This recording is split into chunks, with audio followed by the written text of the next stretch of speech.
আমাদের জীবনটা আর 10টা সাধারণ বাঙালি পরিবারের মতোই ছিল। সুখ দুঃখ হাসি কান্না সবকিছু মিলিয়ে একটা ছোট্ট সংসার। স্বামী আমার সুমনের একটা ভালো চাকরি ছিল। আমি গৃহিণী, ঘর সংসার সামলাই। একটা ভাড়ার ফ্ল্যাটে থাকতাম আমরা। ফ্ল্যাটটা শহরের একটু বাইরে হলেও শান্ত পরিবেশ। আর বাড়ির মালিক রহমান আঙ্কেল মানুষ হিসেবে খারাপ ছিলেন না। শুরুতে খুবই ভালো ব্যবহার করতেন। সবকিছু ঠিকঠাক চলছিল। হঠাৎ করেই যেন আমাদের কপালে মেঘ জমল। গত বছর সুমনের অফিসটা হঠাৎ করেই বন্ধ হয়ে গেল। সুমন খুব ভেঙে পড়ল। সে রাত দিন চাকরির খোঁজ করতে শুরু করল, কিন্তু সহজে কিছু জুটছিল না। হাতে জমানো টাকা যা ছিল তা দিয়েই মাস দুয়েক চলল। এরপর শুরু হলো আসল সমস্যা। টানা 3 মাস বাড়ি ভাড়া বাকি। সুমন সব সময় চিন্তা করত, মাথা নিচু করে থাকত। আমি ওকে সাহস দিতাম, বলতাম, চিন্তা করো না, দেখবে সব ঠিক হয়ে যাবে।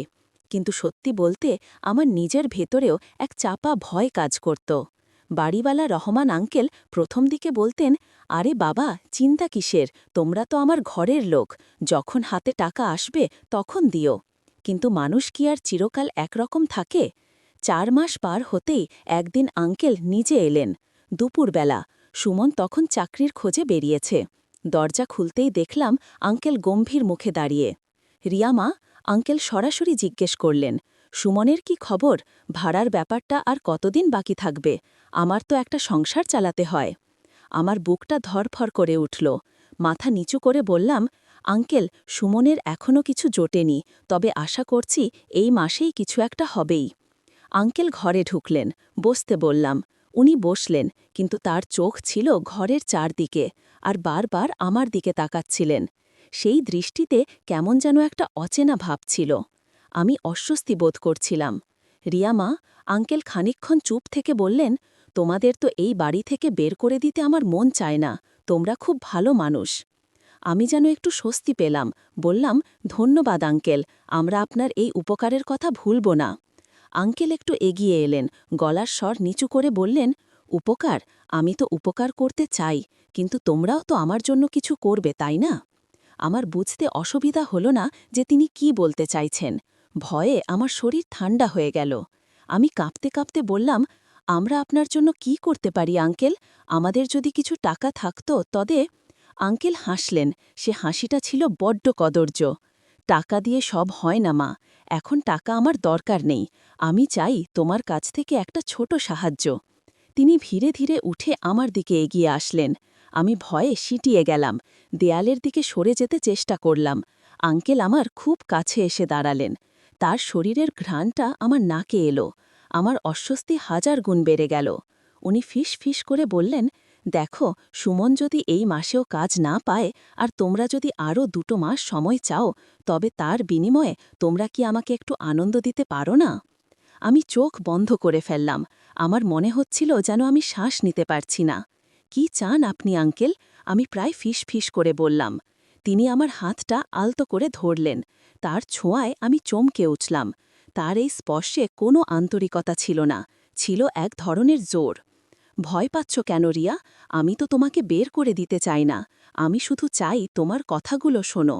তোমার এই সুন্দর চেহারা আমি তো অনেক দিন ধরে দেখি, তোমার সরলতা আমাকে খুব টানে। আমি বুঝতে পারলাম আমার আর কোনো পথ খোলা নেই। সুমনকে এই কথা বলার সাহস আমার ছিল না। সে খুব আঘাত পাবে, হয়তো সেই এই অপমান সহ্য করতে না পেরে এমন কিছু করে বসবে যা আমাদের জীবনে আরও বড় বিপদ ডেকে আনবে। আমাদের মাথা গোজার ঠাইটা চলে যাবে। ওই দিন আঙ্কেল আমাকে আর কিছু করতে বলেননি, শুধু বললেন, আজ থেকে যখন আমি তোমাকে ডাকব তুমি আমার ঘরে আসবে, আর আমি তোমাকে যা বলবে তুমি তাই করবে। কেউ কিছু জানতে পারবে না। আমিও ভাড়ার কথা ভুলে যাব যতদিন তোমরা চাও। আমি কোনো কথা বলতে পারলাম না, মাথা নিচু করে শুধু সম্মতি জানালাম। আমার ভেতরে যেন সব কিছু মরে গেল। স্বামী, সংসার, আমার সতীত্ব, সব কিছুর বিনিময়ে আমি শুধু মাথা গোজার ঠাইটাকে বাঁচানোর চেষ্টা করছিলাম। আমার কাছে মনে হচ্ছিল এটা একটা নীরব আত্মসমর্পণ। পরের দিন দুপুরবেলা যখন সুমন কাজের খোঁজে বাইরে, তখন আমার মোবাইলটা বেজে উঠল। রহমান আঙ্কেল। রিয়া মা, আমার একটু মাথাটা ঠরেছে, তুমি কি একটু আমার ঘরে আসতে পারবে? আমার হাত পা কাঁপছিল, কিন্তু আমাকে যেতেই হলো। যখন আঙ্কেলের ঘরে ঢুকলাম, তিনি ড্রয়িং রুমের সোফায় শুয়েছিলেন। ঘরের দরজাটা ভেতর থেকে বন্ধ করে দিলেন তিনি। আমার বুকের ভেতর ঢিপ ঢিপ শব্দ শুরু হয়ে গেল। এসো মা, বসো আমার পাশে। তিনি এক গাল হেসে বললেন। আমি ভয়ে ভয়ে তার পাশে বসলাম। আজ শুধু একটু গল্প করব, আঙ্কেল বললেন, কিন্তু তার চোখ দুটি যেন আমাকে গিলে খাচ্ছিল। আঙ্কেল নানা রকম কথা বলতে শুরু করলেন। তিনি তার একাকিত্বের কথা বলছিলেন যে তার স্ত্রী তাকে ঠিকমতো বোঝে না। এই কথাগুলোর মাধ্যমে তিনি আসলে ইমোশনাল ব্ল্যাকমেল করার চেষ্টা করছিলেন। তিনি আমার অসহায়তাকে আরও বাড়াতে চাইছিলেন। কথা বলার এক পর্যায়ে তিনি হঠাৎ আমার হাতের ওপর তার হাত রাখলেন। তোমার হাতটা তো খুব নরম, রিয়া। আমি হাতটা সরিয়ে নিতে চেষ্টা করলাম, কিন্তু তিনি আরও শক্ত করে ধরে নিলেন। আমার শরীরের ভেতর যেন বিদ্যুতের স্রোত বয়ে গেল। উত্তেজনার চেয়ে ভয়ের অনুভূতিটাই বেশি ছিল। আঙ্কেল ধীরে ধীরে আমার দিকে আরও ঝুঁকে এলেন। তার দৃষ্টি এবার আমার মুখ থেকে নেমে এলো আমার বুক পর্যন্ত। সেই দৃষ্টিতে ছিল এক আদিম ক্ষুধা। তুমি কি জানো রিয়া, আমি কতদিন ধরে শুধু তোমার এই শরীরের দিকে তাকিয়ে থাকি? আমি চুপ। আমি যেন পাথরের মতো বসেছিলাম। আমার মুখ দিয়ে কোনো শব্দ বের হচ্ছিল না। তিনি সাহস পেলেন। তার হাত এবার আরও এগিয়ে এলো। তিনি আমার কাঁধের খুব কাছে তার হাত রাখলেন। আমি চোখ বন্ধ করে ফেললাম। আমার শরীরে কাঁটা দিয়ে উঠল। লজ্জায় আমার মুখ লাল হয়ে গেল। কিন্তু আমি এই পরিস্থিতির বিরোধিতা করতে পারছিলাম না। আমার মাথায় শুধু একটা চিন্তা, ভাড়া বাকি, সুমন কি করবে, আমরা কোথায় যাব? তিনি আমাকে আরও কাছে টেনে নিলেন। আমার কোমর আলতো করে ধরে তার শরীরের সাথে চেপে ধরলেন। আমার মনে হলো আমার শরীরের প্রতিটি রক্তবিন্দু যেন জমে গেল। আমার অসহায়তার সুযোগ নিচ্ছিলেন উনি। আমি আস্তে করে চোখ খুললাম। দেখলাম তার চোখ দুটো যেন নেশায় বুঁদ। তিনি আমার কানের কাছে মুখ এনে ফিস ফিস করে বললেন, ভয় পেও না, আমি আছি তো, কেউ কিছু জানতে পারবে না। তার শরীরের উষ্ণতা, তার নিঃশ্বাসের শব্দ, সব কিছুই আমার কাছে অসহনীয় লাগছিল। আমি চোখ বন্ধ করে শুধু নিজেকে বোঝাতে লাগলাম, এটা আমাকে করতেই হবে, আমার আর কোনো উপায় নেই, এটা আমার পরিবারের জন্য। এরপর সেই দিন আর পরের দিনগুলো একই রকমভাবে কাটতে শুরু করল। প্রতি সপ্তাহে একবার বা দুবার তিনি আমাকে ডাকতেন। আমি যেতাম। প্রথম দিকে আমার খুব কষ্ট হতো। তার স্পর্শ, তার কাছাকাছি আসা আমার কাছে ছিল জঘন্য। কিন্তু আস্তে আস্তে নিজের অজান্তেই আমার শরীর যেন এই স্পর্শগুলোকে গ্রহণ করতে শুরু করল।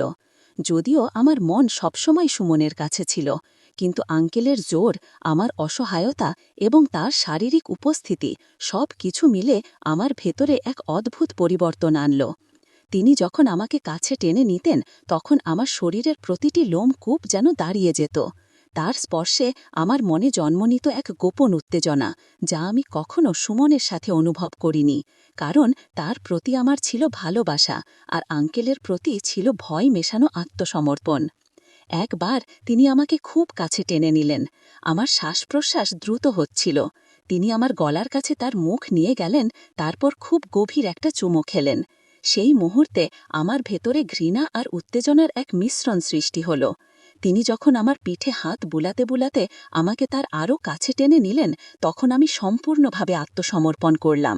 আমার শরীরের ওপর আমার কোনো নিয়ন্ত্রণ রইল না। আমি শুধু চোখ বন্ধ করে নিজেকে বোঝাতে লাগলাম, এটা একটা স্বপ্ন, একটা দুঃস্বপ্ন, যা আমাকে আমার জীবন বাঁচাতে হচ্ছে। এই সম্পর্কটির কোনো সামাজিক ভিত্তি ছিল না। এটি ছিল একটি অবৈধ গোপন সম্পর্ক। আমি আমার স্বামীর কাছে ছিলাম বিশ্বস্ত, কিন্তু বাস্তবতায় আমি একজন ব্ল্যাকমেলকারী শিকার হয়েছিলাম। বাইরের জগতে আমি ছিলাম এক সাধারণ গৃহিণী রিয়া, আর ভেতরের জগতে আমি ছিলাম রহমান আঙ্কেলের শর্তে বাঁধা এক অসহায় নারী। সুমন কিছুই জানতে পারত না।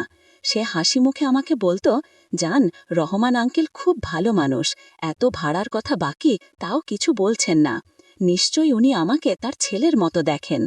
সুমন যখন এই কথাগুলো বলতো, তখন আমার বুকের ভেতরে মোচড় দিত। আমার মনে হতো আমি বিশ্বাসঘাতকতা করছি। কিন্তু যখনই আমি এই সম্পর্ক থেকে বের হয়ে আসার কথা ভাবতাম, তখনই আমার চোখে ভেসে উঠত সুমনের হতাশা মুখ আর বাড়ি ছেড়ে দেওয়ার ভয়। সেই ভয় আমাকে আবার রহমান আঙ্কেলের কাছে টেনে নিয়ে যেত।